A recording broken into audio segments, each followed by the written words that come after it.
بسم اللہ الرحمن الرحیم۔ آج کی سٹوری بڑی ہی دلچسپ درود سٹوری ہے۔ ایک ایسی بہن کی درود سٹوری ہے کہ جن کو رات میں نیند نہیں آتی تھی،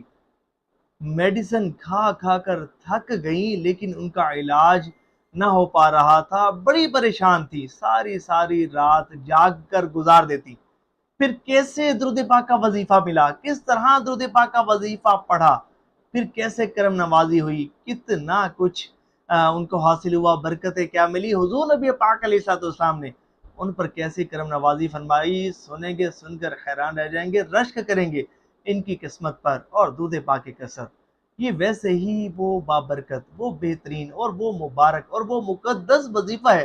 کہ ہر بڑی سے بڑی روحانی اور جسمانی بیماریوں سے نجات حاصل کرنے کا بہترین ذریعہ ہے۔ ایسی بیماریاں، ایسے مہلک امراض کے جن کے علاج سے طبیب عاجز آ جائیں، ڈاکٹر ہاتھ کھڑے کر دیں، مرض ڈائیگنوز نہ ہو رہا ہو اور مرض سے جان نہ چھوٹ رہی ہو، کسی بھی قسم کا مرض ہو، لیکن بندہ جب اس مرض کو، اس بیماری کو دور کرنے کے لیے درود پاک کی کثرت کرتا ہے، یقین کامل کے ساتھ درود پاک پڑھتا ہے، حضور نبی پاک علیہ السلام کی توجہ کے ساتھ درود پاک پڑھتا ہے نا، تو وہ بہت زیادہ نوازا جاتا ہے۔ اور بعض تو اتنے خوش نصیب ہوتے ہیں کہ درود پاک پڑھنے کی برکت سے نہ صرف ان کی بیماری دور ہوتی ہے بلکہ وہ خواب حضور صلی اللہ علیہ وآلہ وسلم کی زیارت سے بھی نوازے جاتے ہیں اور بہت زیادہ ان پر کرم ہوتا ہے۔ ایسا ہی کرم ان بہنوں کے ساتھ ہوا۔ یہ کہتی ہیں کہ مجھے رات میں نیند نہیں آتی تھی، میں بڑی ڈسٹرب تھی، میری زندگی جو ہے وہ برباد ہو چکی تھی، ساری رات جاگ کر گزار دیتی، طرح طرح کی میڈیسن کھا لی، ہر طرح سے علاج کروا لیا لیکن افاقہ نہیں ہوتا تھا،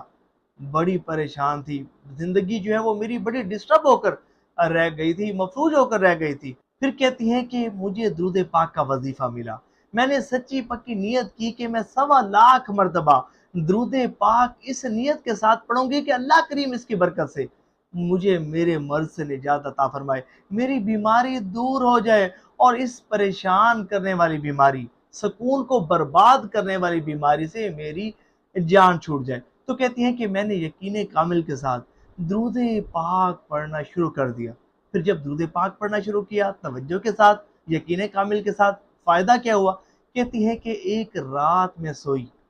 خواب میں کیا دیکھتی ہوں کہ مدینے والے مصطفیٰ صلی اللہ علیہ وآلہ وسلم رونق افروز ہیں، میرے سامنے رونق افروز ہیں، میں حضور کو دیکھ کر خوش ہو جاتی ہوں۔ پھر میرے حضور صلی اللہ علیہ وآلہ وسلم جو میرے سامنے رونق افروز ہوتے ہیں، میں حضور کی بارگاہ میں عرض کرتی ہوں یا رسول اللہ، اس بیماری نے مجھے بڑا پریشان کر دی ہے،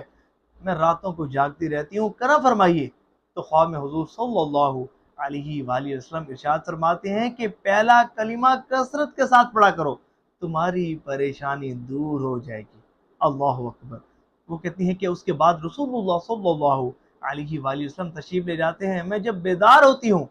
تو بہت زیادہ خوش ہوتی ہوں، اور پھر جیسے حضور نے فرمایا میں سونے سے پہلے کلمہ طیبہ شریف پڑھنا شروع کر دیتی ہوں، دن میں درود پاک پڑھتی ہوں، رات کو سونے سے پہلے کلمہ طیبہ شریف پڑھتی ہوں، اور الحمدللہ رب العالمین دوائیوں سے میری جان چھوٹ چکی ہے، میری زندگی پرسکون ہو چکی ہے، نیند بھی بڑی آرام کے ساتھ آتی ہے، بڑی سکون والی، بڑی راحت والی نیند آتی ہے، اور میری پریشانی دور ہو گئی ہے۔ بے شک درود پاک کی کثرت ہر بڑی سے بڑی بیماری اور پریشانی کو دور کرنے کا بہترین ذریعہ ہے۔ آپ بھی ثواب کی نیت سے اس ویڈیو کو شیئر ضرور کیجیے۔